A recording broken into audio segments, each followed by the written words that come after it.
Estamos todos presentes y corresponde entonces recibir los alegatos de los defensores que aún nos restan, por el día de hoy al menos, don Sebastián Saavedra y don Rodrigo Román. ¿Quién comienza? Esta defensa, su señoría. Don Sebastián Saavedra, entonces. Le damos la palabra 1 hora a los 50, perdón, 1 hora 15. A la hora 5 le advertiré de los 10 minutos que le restan. Intentaré ser breve, su señoría, dentro de la hora que se solicitó. Perfecto. Bien, su señoría, por la defensa de don Luis Tralcal y don Juan Tralcal, Sebastián Saavedra, solicitando la absolución de mis representados.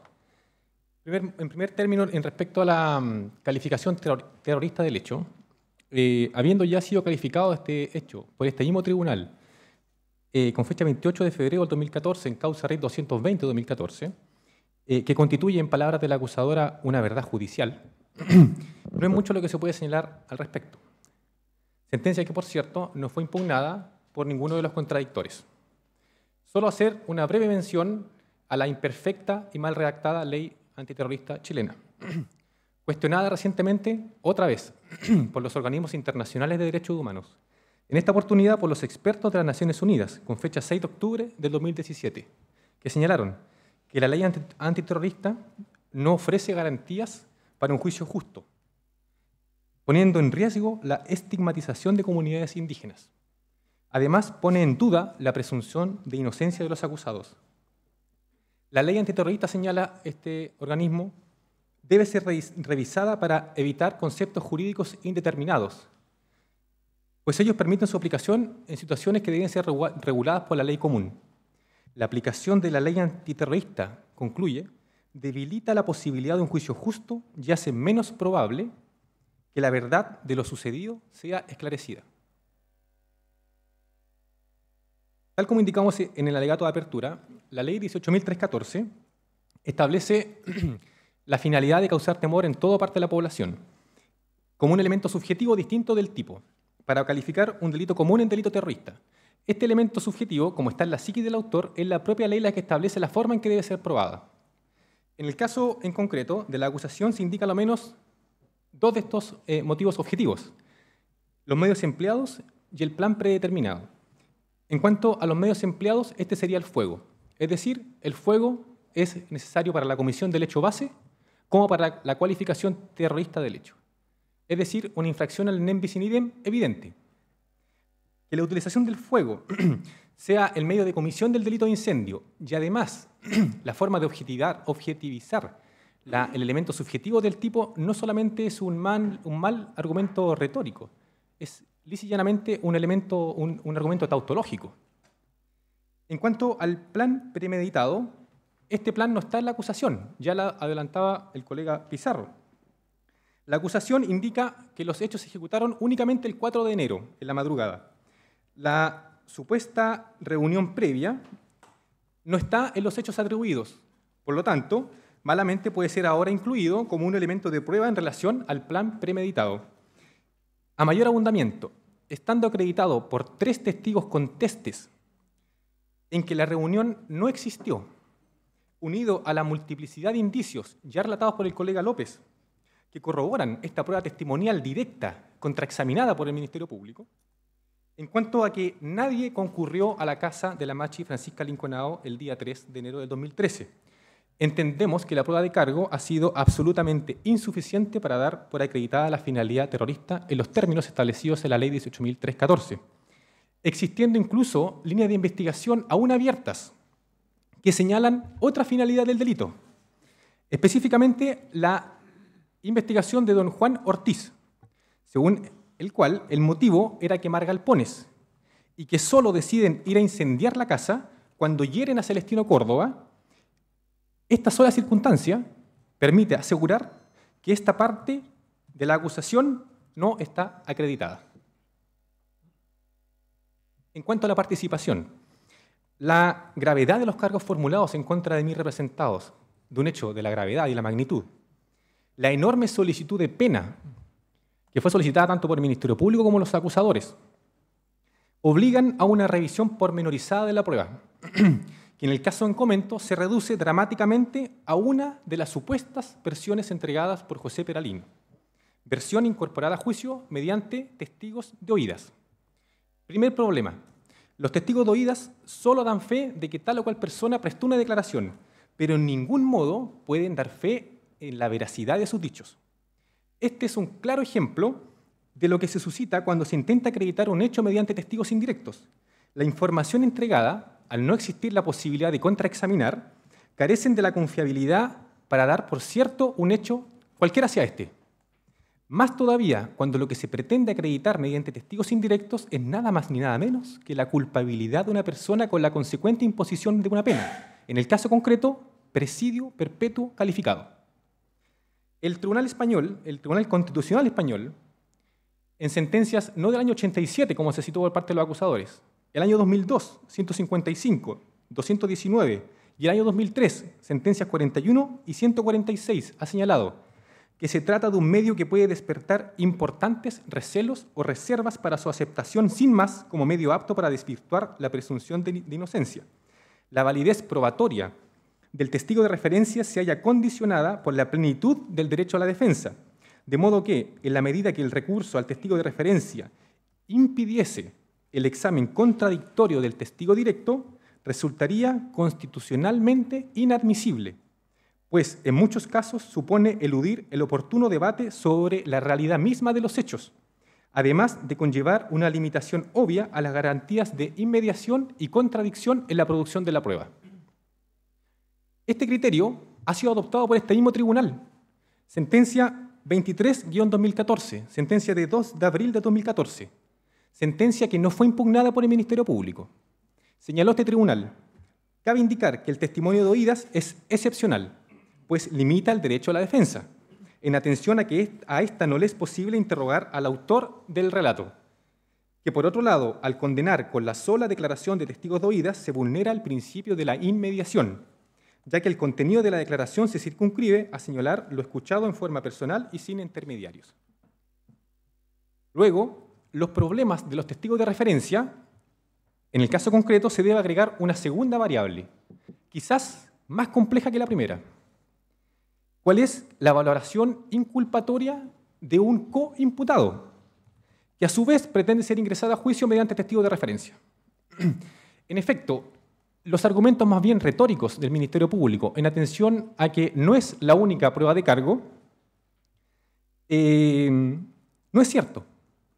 La prueba de cargo se basa de forma exclusiva en una de las versiones de José Peralino, la supuestamente prestada el 23 de octubre de 2015. En efecto, ni la evidencia encontrada en el sitio del suceso, ni el terrible llamado de la víctima, William Mackay, permite inferir de ningún modo o atribuir algún tipo de participación ni a Juan Tralcal, ni a Luis Tralcal, ni a ninguna persona en particular.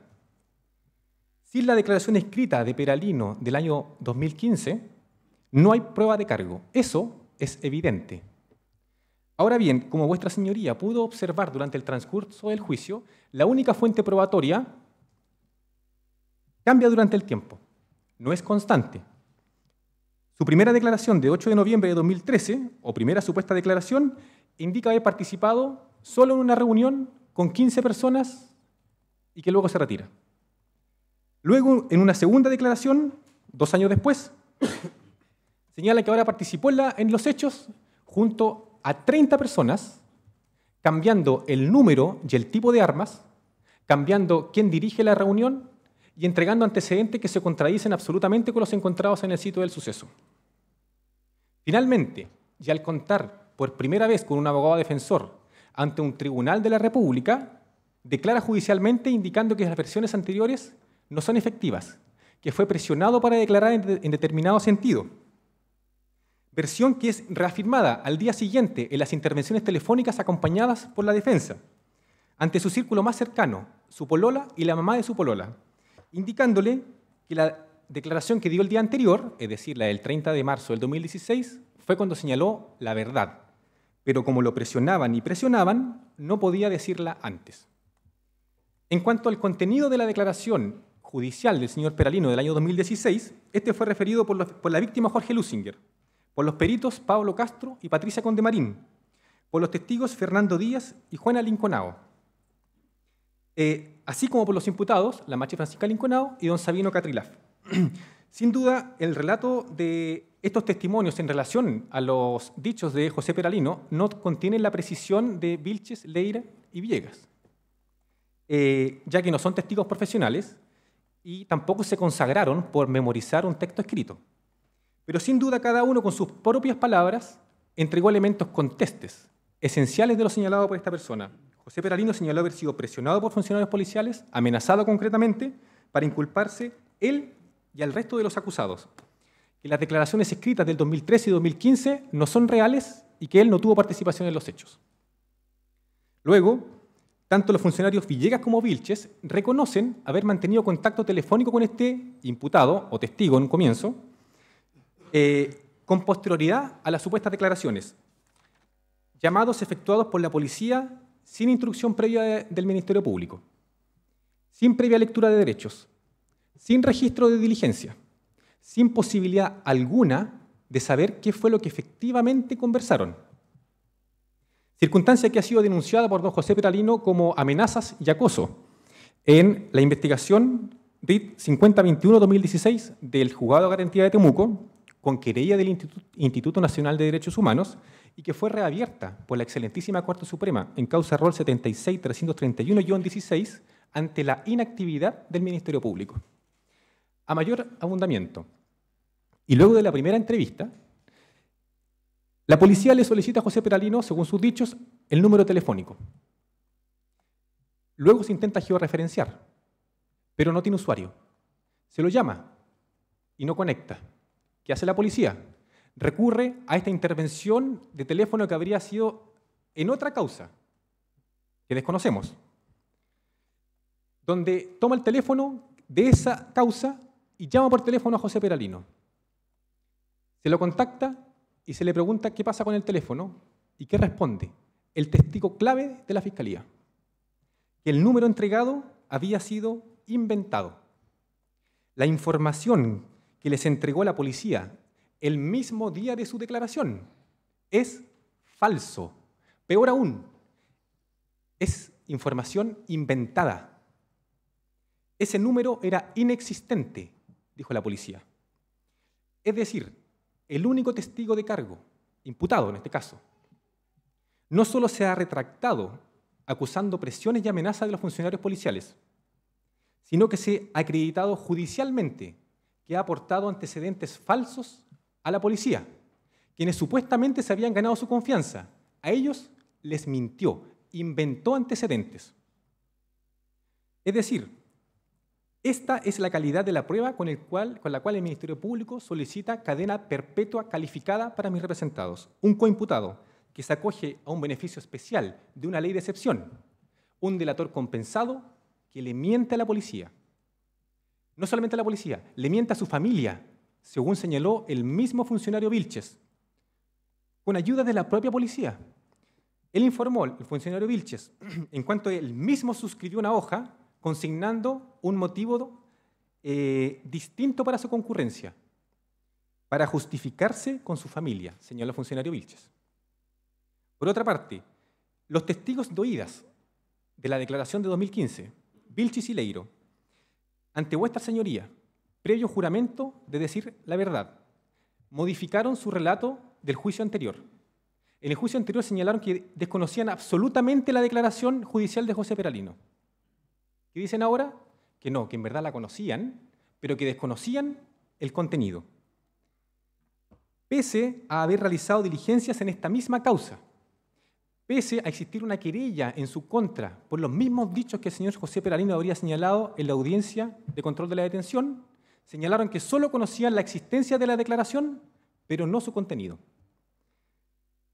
Resulta creíble, su señoría, que dos funcionarios policiales con 20 años de experiencia, pertenecientes a la Brigada de Investigaciones Policiales Especiales de la Policía de Investigaciones, encargados de investigar este crimen, se hayan enterado de que su testigo clave prestó una declaración judicial ante una jueza de la República y no la hayan escuchado, visto o conocido, que desde el 30 de marzo del 2016 hasta que se cerró la investigación o hasta el inicio del primero o segundo juicio, ni siquiera por curiosidad hayan escuchado la declaración judicial. Eso, su señoría, no resulta creíble. Los testigos de oídas no dan garantías de fiabilidad. El funcionario Leiro, al momento de referirse a su participación en esta investigación, señaló, sin dudarlo un segundo, a una pregunta que le hizo el colega Jaime López.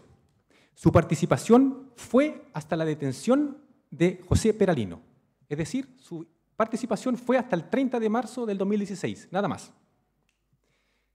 Sin embargo, y ante las preguntas de la defensa, y contrastado con los informes policiales, se dio cuenta de que esta persona había remitido informes policiales en abril de 2016, dando cuenta precisamente de las comunicaciones que habría sostenido con su polola y la mamá de su polola, donde señalaba que el día anterior dijo toda la verdad.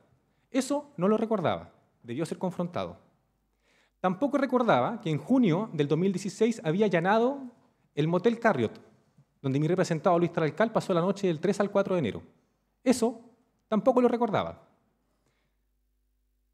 Los testigos de oídas no son idóneos. Menciona aparte el funcionario Vilches, que mágicamente olvidó toda información que pudiese corroborar los antecedentes entregados por la defensa. Casi 100 veces señaló, no lo recuerdo.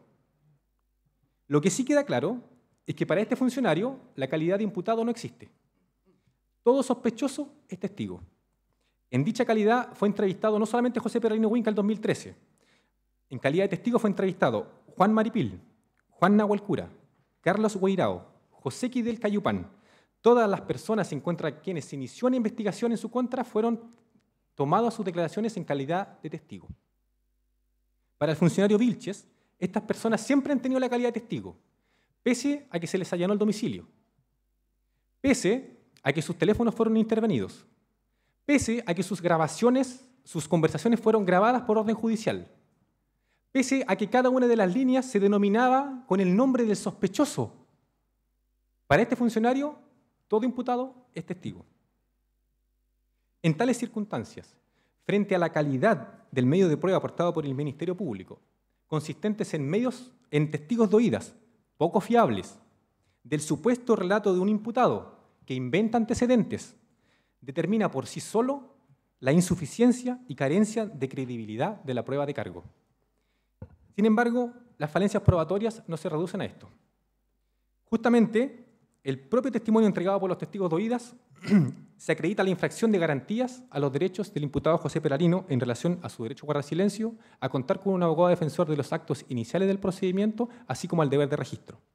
Primero, cabe destacar la calidad que se le otorga en la primera declaración, y ha sido señalado. Esta persona es citada por una intervención telefónica en otra causa distinta donde se lo relacionaba con el atentado a una antena telefónica.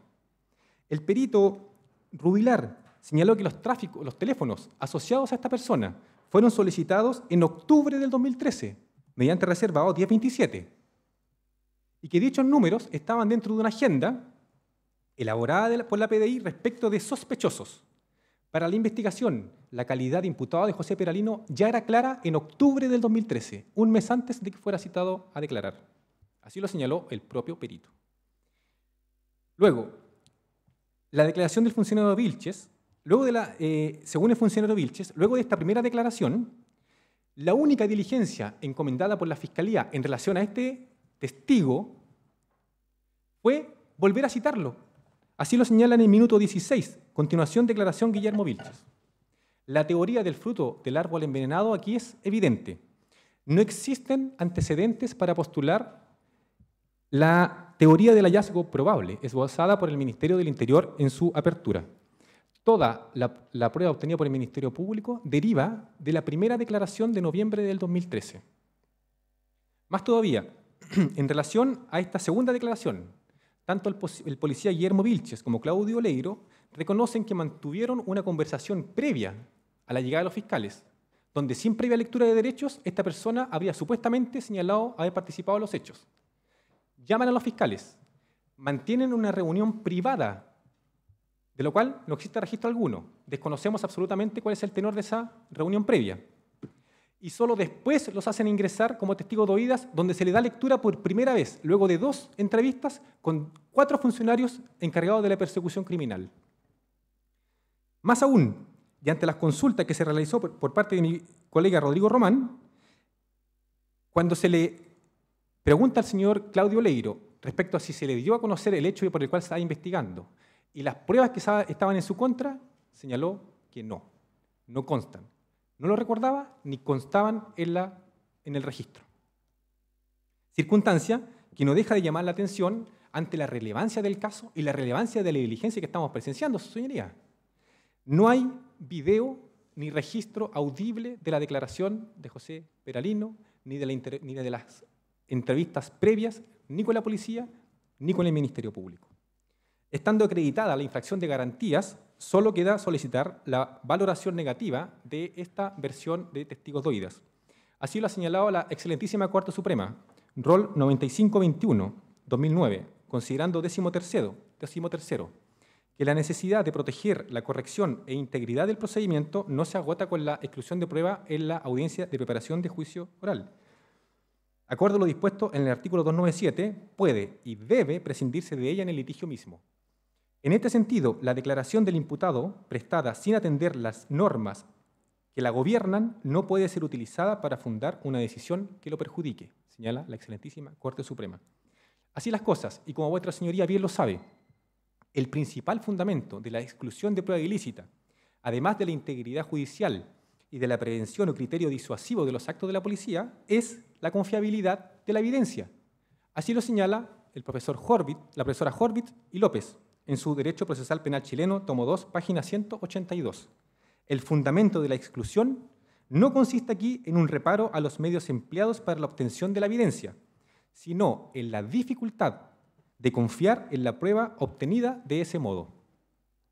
Justamente, no es posible confiar en un testimonio o en un supuesto testimonio entregado ante 2 funcionarios policiales, luego ante 2 fiscales y finalmente ante 4 funcionarios estatales encargados de la persecución criminal, considerando además las condiciones de deprivación social, económica y cultural del imputado José Peralino, tal como ha quedado establecido por los peritajes de don Pablo Castro y Patricia Condemarín, así como el testimonio del padre Fernando Díaz. Tales son justamente las condiciones que dio vida a la doctrina o a la jurisprudencia Miranda versus Arizona. Ahora, dicha falta de confiabilidad y credibilidad no solo encuentra eco en el cambio de versión o en las infracciones de garantía, sino en las enormes contradicciones que existen con el sitio del suceso que tornan a este relato en inverosímil. Primero, en cuanto al número de autores. El testimonio, la evidencia más cercana a los hechos es sin duda el desgarrador llamado de la señora Vilma Macay. Indica en 2 oportunidades haber visto solamente a una persona que le hablaba o le gritaba a otra. 2 personas.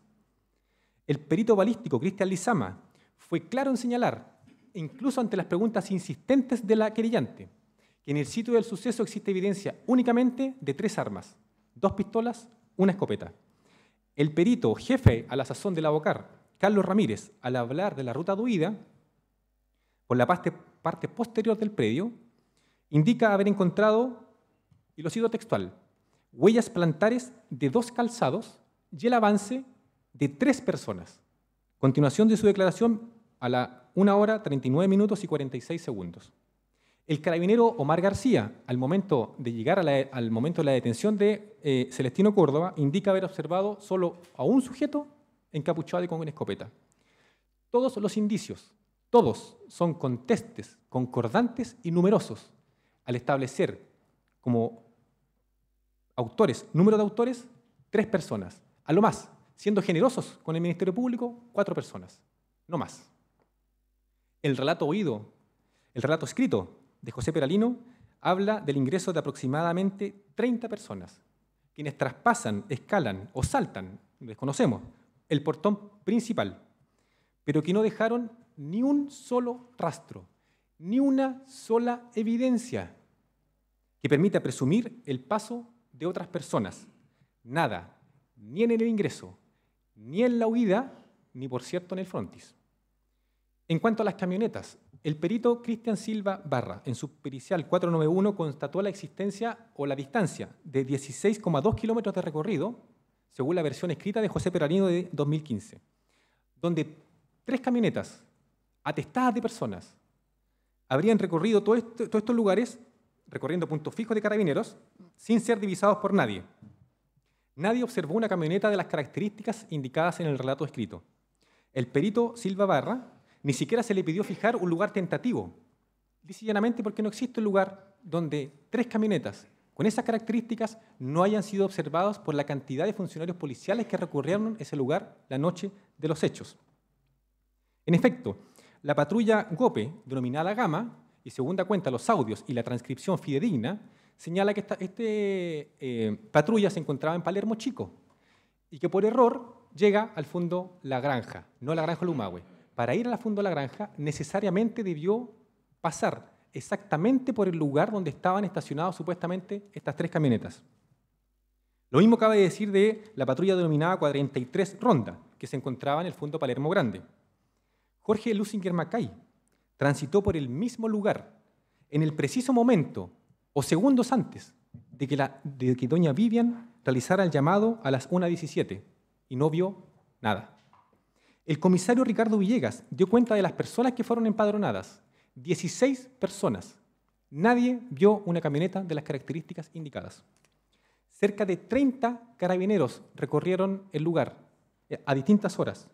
Todas las unidades imaginables, GOPE, Fuerzas Especiales, Puntos Fijos, Rondas, Cipolcar, Lavocar, nadie observó o divisó algún vehículo distinto a una camioneta blanca, cabina simple, antigua, marca Chevrolet. Así consta en los audios de Cenco. Y la razón, muy simple, esas camionetas jamás han existido. Acá resulta paradójico que el Ministerio Público y los acusadores reclamen ante la inexistencia de prueba directa. Si los primeros funcionarios que llegaron al sitio del suceso son los funcionarios GOPE, que pasaron exactamente por ese lugar. Podrían habernos dado las características precisas de su recorrido, de lo visto y observado, así como del rastreo del sitio del suceso. Sin embargo, no fueron traídos a estrados. En la carpeta ni siquiera constan sus declaraciones. Tampoco los funcionarios del Fondo Traipo, los primeros en escuchar los disparos, no fueron traídos a estrados. Ni los funcionarios que realizaban las rondas, 43 rondas, se escuchan en el audio Cenco, tampoco se le ha tomado declaración. Toda la información que nos podrían haber entregado testigos directos de los hechos en las horas inmediatamente posteriores fueron prescindidos por el Ministerio Público. En cuanto al lugar de ingreso de los autores, en el sitio del suceso se levantaron alambres en el camino público, eso quedó más que claro, y donde los funcionarios de la Brigada de Homicidios, la VIPE y la CRIM, todos en el sitio del suceso le indicaron al perito Juan Vega Norambuena que esa era la vía de ingreso, acercamiento a la vivienda, consigna el informe pericial número 11. En relación a dicho corte, el relato escrito de José Perarino, además de no indicar el uso de alicates, al menos en el ingreso al lugar, no señala que ese haya sido, sin duda, el lugar de ingreso. Él sitúa el ingreso en otro lugar. Esta contradicción se torna patente cuando escuchamos a el perito don Aurelio Sepúlveda, quien derechamente no pudo explicar este cambio. En el minuto 38 con 55 segundos, continuación declaración Aurelio Sepúlveda, y lo cito: la verdad es que no puedo ser específico en esto. Si obtuve información del trabajo que tengo en esto, puede que alguien me lo haya, no recuerdo la verdad de las cosas, magistrado. El perito Beisinger Part, que dio cuenta de las fotografías, que daban cuenta de la existencia de 2 portones y una cerca por el acceso principal, antes de llegar a la casa habitación. No son nombrados por el relato escrito de José Perarino. ¿Qué ocurrió cuando el perito Aurelio Sepúlveda se constituyó en el sitio del suceso y debió realizar la reconstitución animada? Se le consultó por qué en la reconstitución animada a los autores, estas 30 personas, los hacía cruzando una cerca. ¿Cuál fue la respuesta? En la inspección ocular, ese cerco existe. La persona, según el análisis de la recreación, debería haber llegado por ahí. Es evidente que tienen que haber pasado ese cerco. La declaración escrita no es verosímil. Debe ser acomodada a la inspección ocular. El relato debe ser acomodado a la realidad. Celestino Córdoba fue detenido con una linterna y en estado de ebriedad. El relato escrito de José Perarino no menciona ni la utilización de linternas ni la ingesta de alcohol, lo que sí es señalado en la línea investigativa de Juan Ortiz. El relato escrito de José Perarino indica que don Werner Lusinger no salió al exterior de la casa. Sin embargo, se encontró sangre, como ya también se señaló por otra de las defensas. El audio Senko y la transcripción fidedigna indica que aproximadamente a las 1:06, agregándole los minutos que señala el colega Quesada, ya existían reportes de disparo. Minutos después, se entrega la información por Senko que se tiene conocimiento que esta persona está herida. Y solo a las 1:17 tenemos la llamada de doña Vivian. ¿Por qué es tan absurdo pensar que esta persona fue herida en el exterior si hay sangre en los alrededores del vehículo? Jorge Lusinger indica haber roto el ventanal de frontis, que ha sido profusamente tratado. Solo agregar, en la acusación, respecto al frontis, se indica como hecho a probar por la Fiscalía que atacaron por su frontis utilizando los elementos ya descritos mediante disparos y pedradas. La acusación no solamente indica que fueron apedrados, también indica que fueron ejecutados disparos en el frontis. No hay evidencia ni de piedras, ni de ondas, ni de panfletos, ni huellas, ni disparos. El relato de José Peralino escrito es inverosímil. El relato escrito de octubre del 2015 indica que Segundo Tralcal llegó en una camioneta oscura y que Sergio Tralcal llegó en una camioneta roja. Primero, mis representados son conocidos y se llaman por sus primeros nombres. Ni Juan ni Luis Tralcal tienen licencia de conducir, no tienen vehículo y no saben manejar. Tanto es así que, habiéndose dispuesto judicialmente en 2 oportunidades la filmación o fotografía en cualquier lugar, sea público o privado, durante 2 años y 4 meses, desde la primera supuesta declaración de José Peralino en noviembre del 2013 hasta la detención de mis representados, no existe un solo registro de mis representados manejando, ni siquiera uno. Al parecer, los funcionarios de la policía desconocen el término evidencia, lo que ha quedado más que demostrado ante la incompetencia de no haber levantado, según sus propias declaraciones, un bidón con restos de hidrocarburos en un sitio del suceso por un delito de incendio. Eso es inexplicable y no lo explicaron.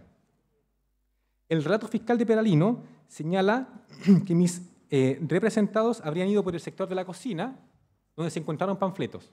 Los panfletos son periciados. Se encuentran 2 rastros utilizables. No corresponden a ninguno de mis representados ni a ninguno de los imputados acá presentes. El relato de Peralino indica que otra persona, además de Celestino, habría salido herido. Mis representados no tienen heridas y no fueron atendidos por ningún centro asistencial de la provincia, según fue acreditado. Se intervinieron sus teléfonos, no en 1, no en 2, en 3 oportunidades, durante 60 días cada una. Ninguna comunicación los vinculó a los hechos. La posición de Celestino Córdoba en relación a la herida. Esta persona, su señoría, está condenada a 18 años por una atribución fáctica que lo situaba en las afueras del inmueble. Y el Ministerio Público pretende aquí, por estrategia judicial, cambiar la versión de un condenado a 18 años.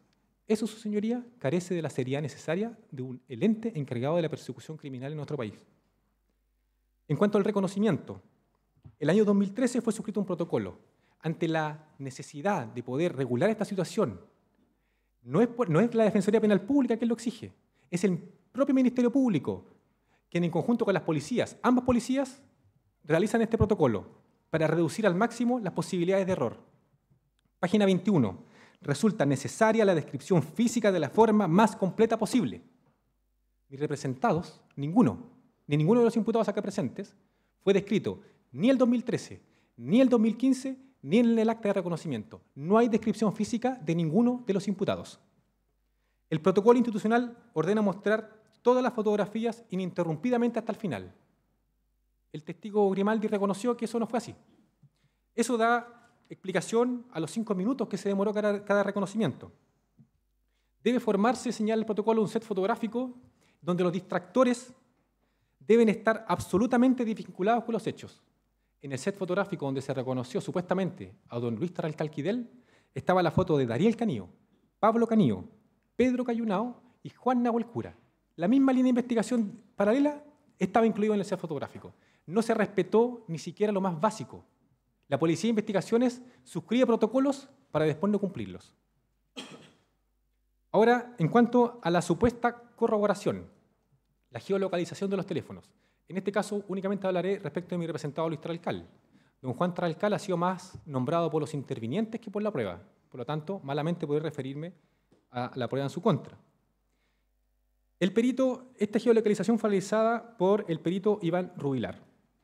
Primero, geolocaliza llamadas en un día distinto a la ocurrencia de los hechos atribuidos en la acusación. Y segundo, en un área de cobertura distinta al sitio del suceso. Más todavía, geolocaliza llamadas que el testimonio escrito de José Peralino no menciona. Nuevamente, el testimonio escrito debe ser modificado para hacerla coincidir con la imputación del Ministerio Público. La prueba de corroboración es que se habría supuestamente geolocalizado el número 91912384 asociado a mi representado y que el día 3 de enero, entre las 19:52 y las 21:03, habría realizado llamadas de forma excepcional por una celda que no correspondía a su domicilio y que sí correspondía al domicilio de la Machi Francisca Linconao. Eso, mediante el equívoco silogismo del Ministerio Público, demostraría que mi representado habría estado presente en esa reunión. En primer lugar, el número asociado a mi representado en dichos informes no pertenece a él. Ese número pertenece a doña Lisette Melillán Mardones y así fue probado. Y tal como señaló el acusador institucional, es una máxima de la experiencia que quienes utilizan los teléfonos son los propietarios. Situación que por lo demás ya estaba en conocimiento del Ministerio Público.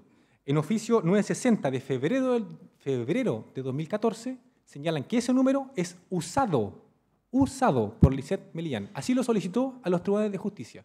Así logró la intervención, señalando que ese teléfono era usado por otra persona. En segundo lugar, el domicilio de la Machi Francisca Linconao queda a 2,1 kilómetros del domicilio de mi representado Luis Tralcal Quidel, segunda cuenta, la prueba de cargo.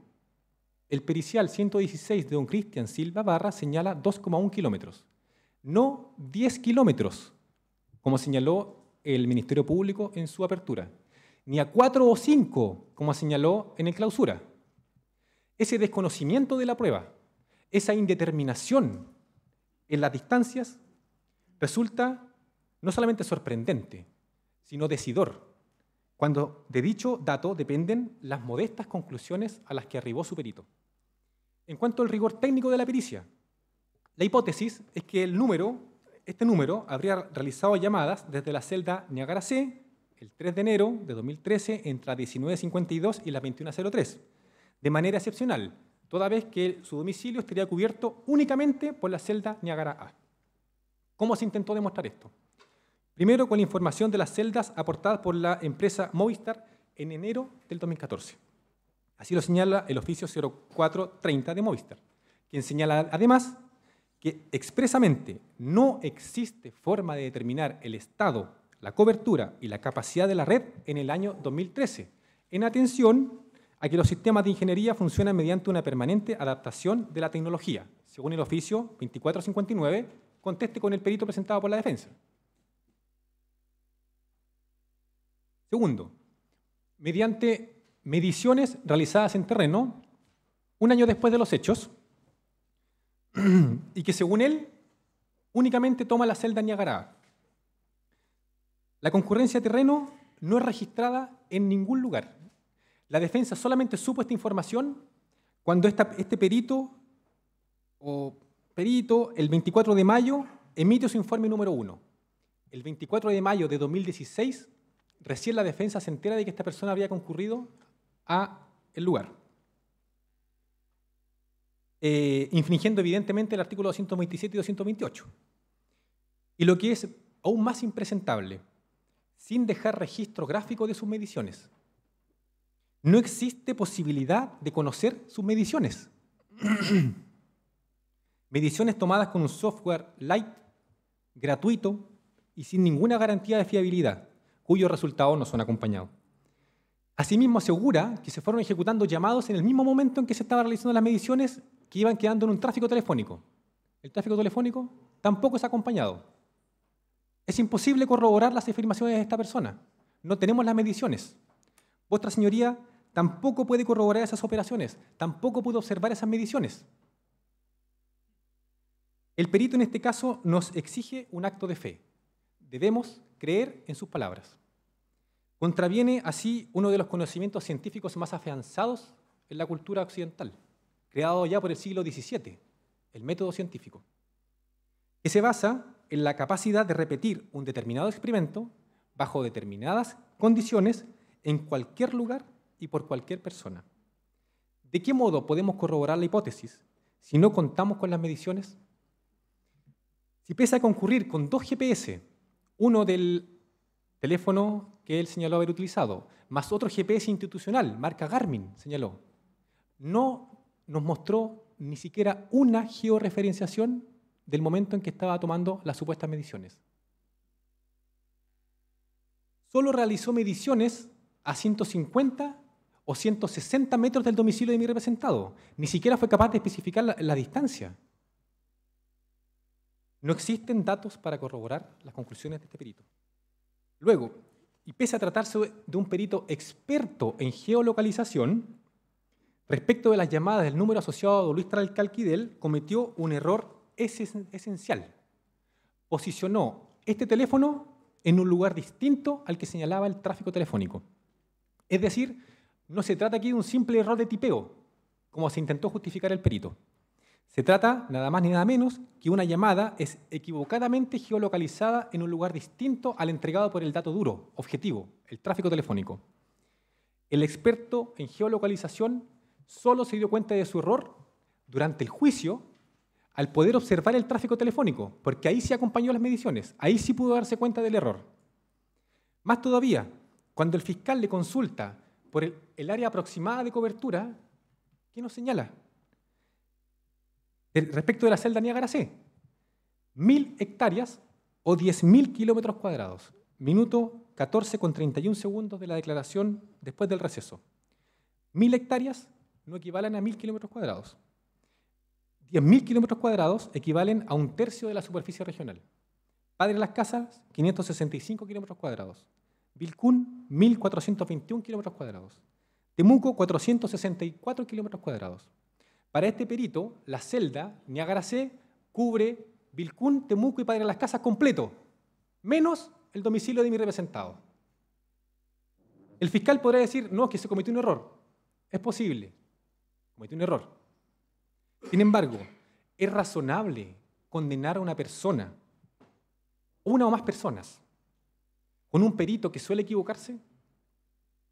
¿No resulta razonable exigir el supuesto tráfico y las supuestas mediciones para verificar y corroborar si no cometió otro error en sus pericias? Pues bien, esa posibilidad no existe. No existe. No existen las mediciones, no existe el tráfico telefónico, no existen georreferenciaciones, nada existe. En contraposición a lo establecido en el artículo 315 del Código Procesal Penal, donde se señala que debe señalarse pormenorizadamente las operaciones practicadas. No están consignadas ni en sus informes periciales ni en ninguna parte de la carpeta de investigación. Esas mediciones solo las conoce él, nadie más. Finalmente, no deja de llamar la atención que no se haya georreferenciado el único número que la investigación tenía certeza que era utilizada por José Peralino el año 2013, y en el cual fue ubicado cuando se dieron cuenta que José Peralino les había mentido. Ese número de teléfono está incluido en el oficio número 168, de fecha 7 de diciembre de 2016, prueba ofrecida por esta defensa. La explicación del perito y de la investigación. No, en realidad sí fue analizado. Pero el tráfico comenzaba con posterioridad al 3 de enero. Según el perito Rubilar, este comenzó a traficar en marzo o abril de 2013. Según Leiro, a mediados de enero del 2013. No hay certeza de cuándo comienza a traficar, lo desconocemos. El señor Leiro se permitió informar inclusive que esta información la había averiguado después del primer juicio, porque como no había podido dar respuesta a esta defensa a las mismas consultas, había quedado con la duda. Esas fueron sus palabras. Primera interrogante. Si efectivamente tenían ese antecedente, ¿por qué no realizaron el cruce de la información y ver si ese número conectaba con alguno del resto de los imputados? Segundo, ¿por qué no hay registro de dicho tráfico en la carpeta de investigación fiscal que se entregó a las defensas? ¿Por qué no existe ninguna solicitud escrita, ningún registro de audiencia, ninguna solicitud de dicho tráfico en la carpeta de investigación. Aquí existen dos posibilidades nomás. O estos funcionarios mintieron, o el tráfico telefónico existe, y por una razón que desconocemos, no fue puesto a disposición de las defensas. De lo que sí hay certeza es de que ese número, el único número que la investigación tiene certeza de que era utilizado por José Peralino en el año 2013, no está georreferenciado en la celda que cubre el domicilio de la mache Francisca Linconao, ni el 3 ni el 4 de enero del 2013. No existe corroboración de la versión de 2015. ¿Qué dijo el perito José Cavieres Soto?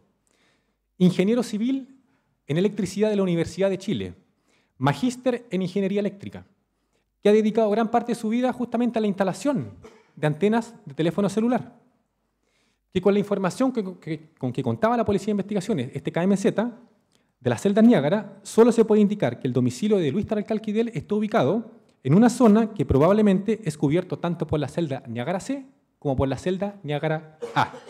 Respecto de ambas, con una cobertura, con una potencia atenuada en un 50%. Estaba fuera de los ángulos. Se puede ver. Lo que es normal. Ningún teléfono móvil es cubierto por una sola celda. Que si se efectúa un llamado, será captado por la celda que tenga las mejores condiciones en el momento determinado y concreto en que se efectúe la llamada. Que no es posible realizar una concurrencia de terreno, por una razón muy simple. Las capacidades de las antenas varían con el tiempo, tal como lo indica la empresa Movistar. Por ello, toma relevancia el análisis y la revisión del tráfico telefónico, o call data record, como lo mencionó el perito, del número telefónico en el número preciso, en el tiempo preciso en que fue ejecutado el hecho investigado. ¿Qué resultado obtuvo? Que la celda Niágara A, indicada por el perito de la PDI como el que cubre el domicilio y que por tanto debiese tener, si no el mayor tráfico, al menos un tráfico importante. Pues bien, dicha celda no se cursó ningún llamado,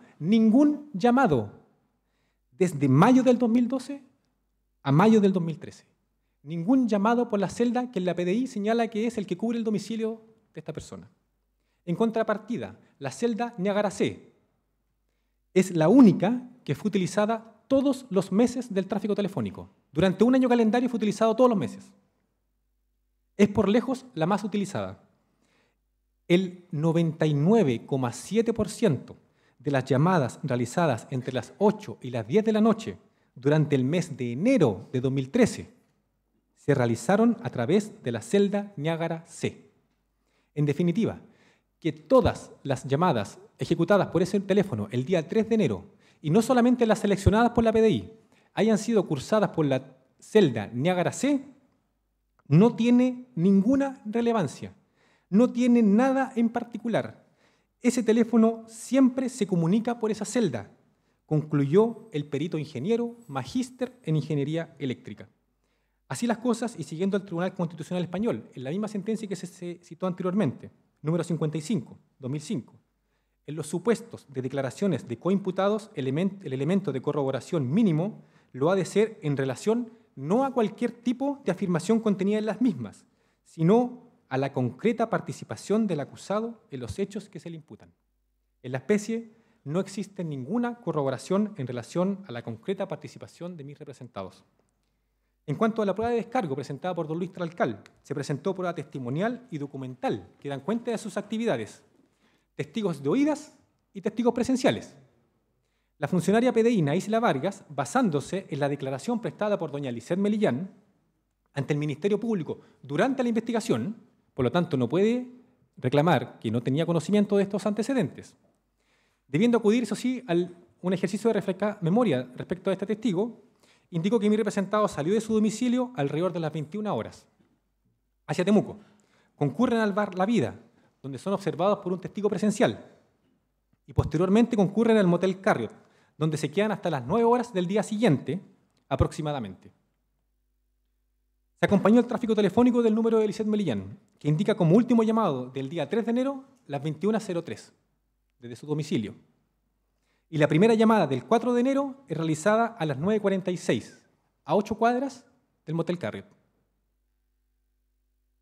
lo que es coincidente con la versión entregada por la defensa ya en mayo y junio del 2016, mediante documentos y declaraciones. El testigo presencial, José Luis Vargas, señaló haber estado en el bar La Vida el día 3 de enero y madrugada del 4 de enero.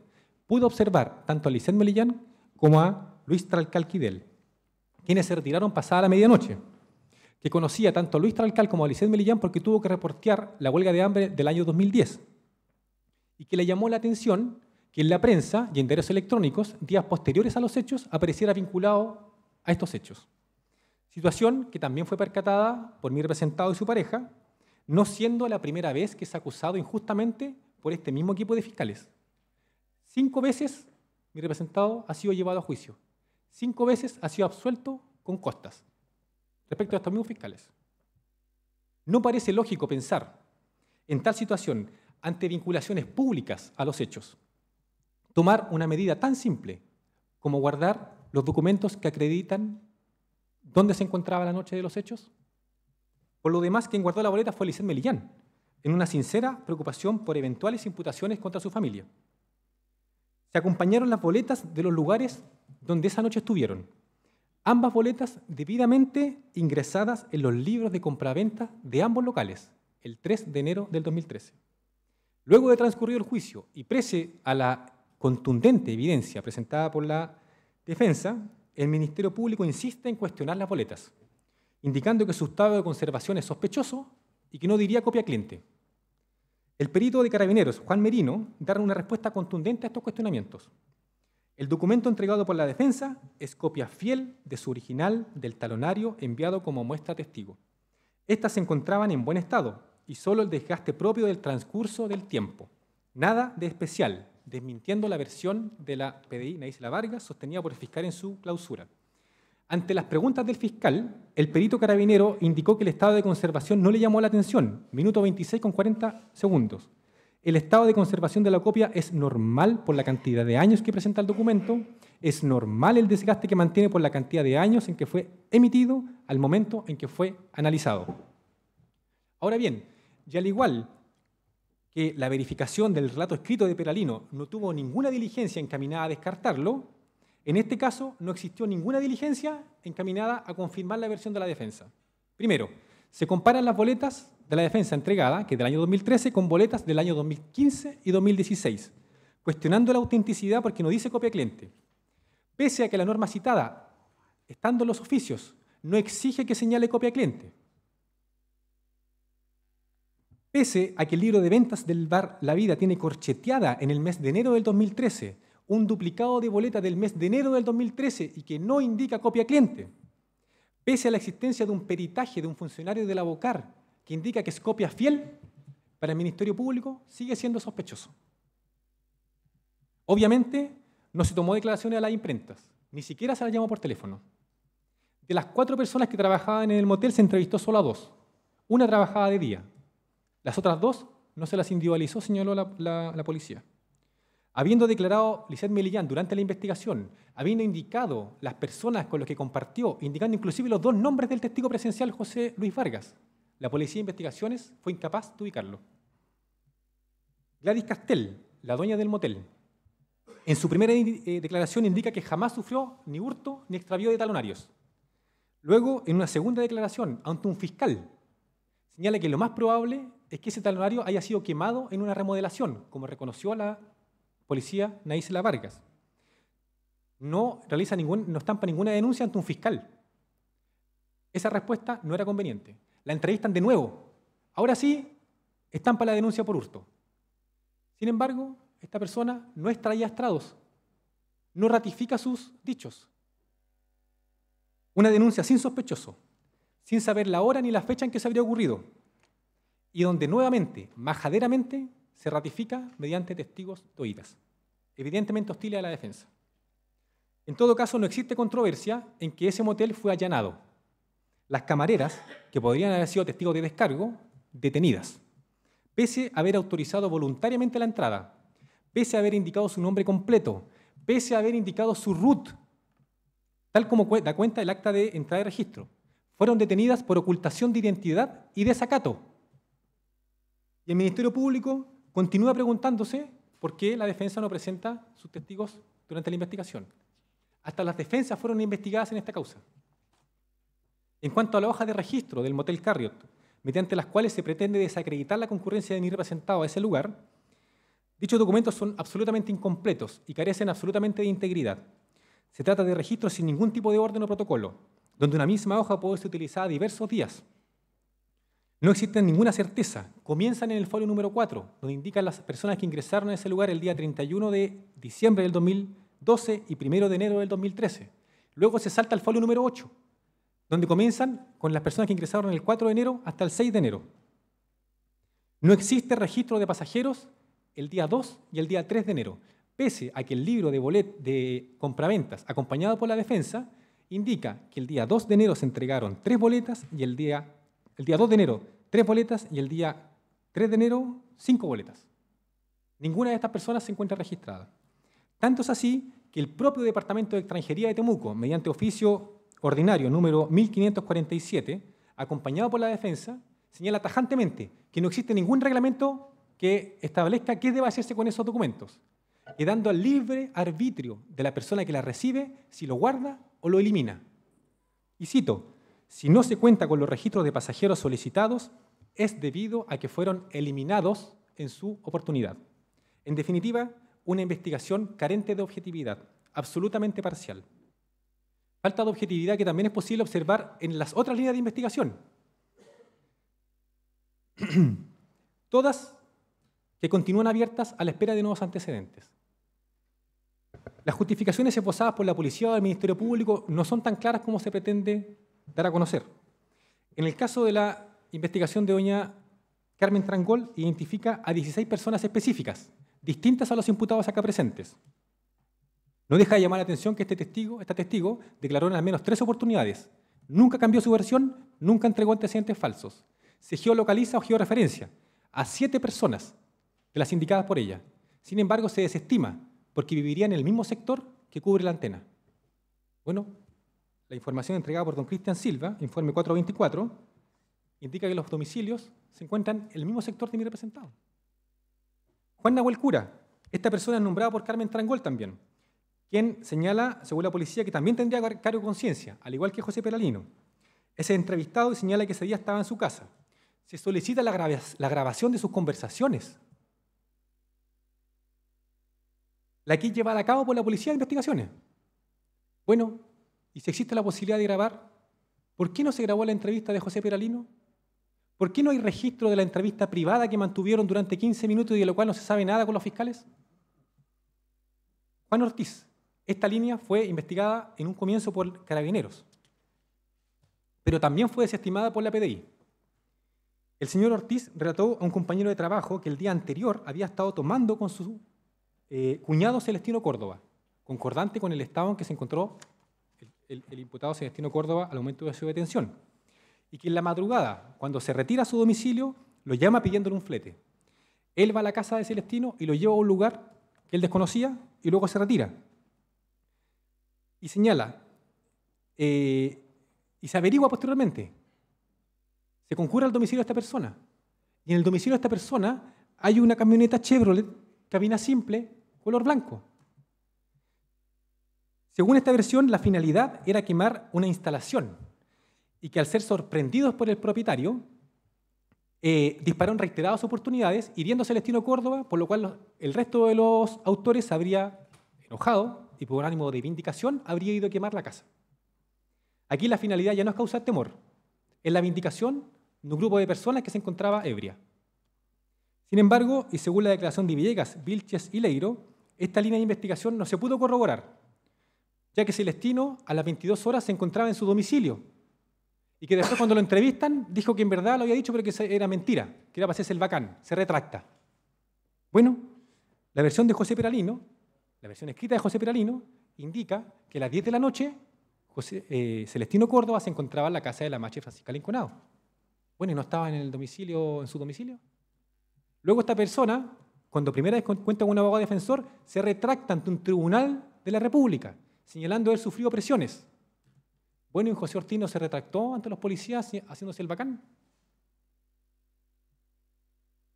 La sola existencia de líneas de investigación que continúan abiertas, algunas de ellas inclusive exculpatorias respecto de mis representados, como la línea de doña Carmen Trangol, constituye sin duda una duda razonable de participación. Duda razonable que se ve agravada ante la falta de credibilidad de prueba de cargo.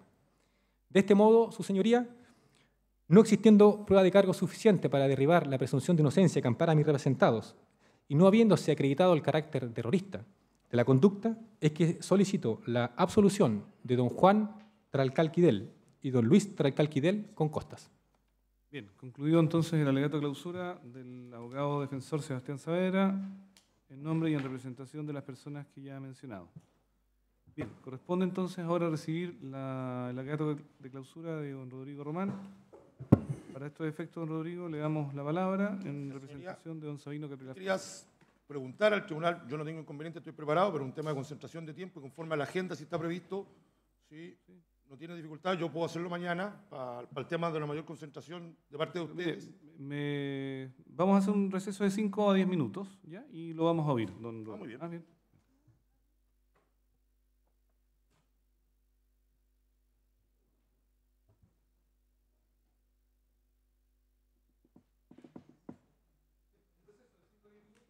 Luego terminamos la jornada del día de hoy con su alegato de clausura. ¿Bien? Eso fue lo que...